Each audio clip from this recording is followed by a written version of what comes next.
welcome back to Fantom Sports Industries. My name's Joe Soisson.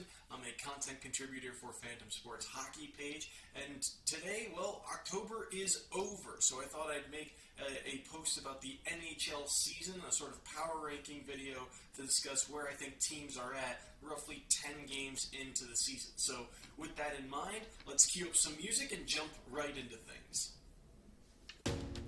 We're doing top 10 teams in the NHL. We're starting off at number 10. I'm going to pick the Anaheim Ducks here. They've been pleasantly surprising. They're 6-4 so far this season with a goal differential of +3. But you can see this team's got a very high ceiling. They average 3.3 goals per game. Frank Petrano is tied for most goals in the league at 9 goals so far this season. They got off to a slow start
just like the Kings, their only red flag is that they let in a few more goals than we like. They've got a goals against average of 3.56, so they can clean things up defensively, and I think they will. Coach Lee Ruff teaches these young kids to be a bit more physical, which often slows down those offenses.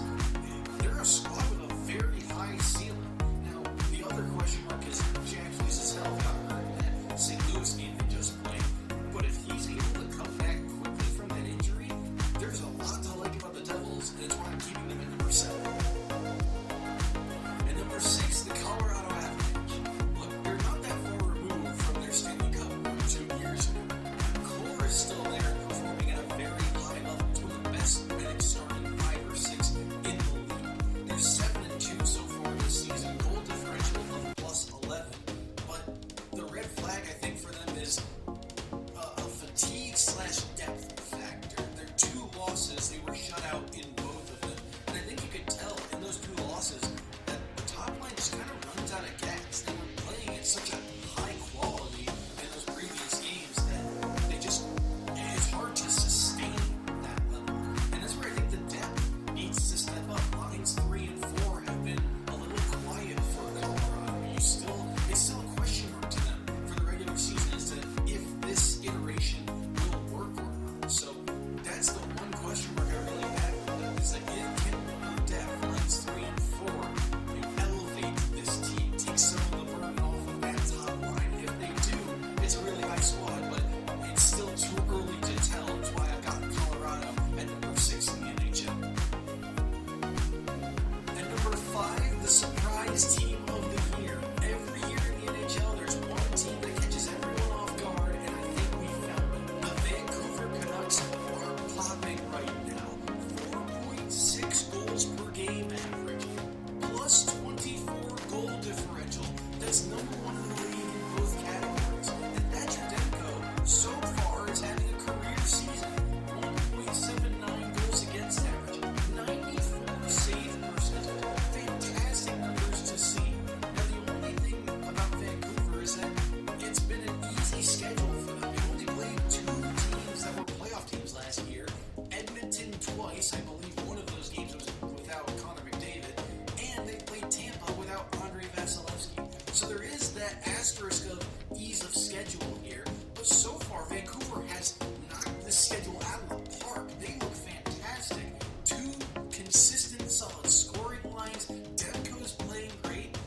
Vancouver look great. Gotta give them props. I'm putting them at number 5 in the NHL today. Number 4, the Dallas Stars. Look, it's still a very solid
feels like that has freed up some space for them to acquire some outside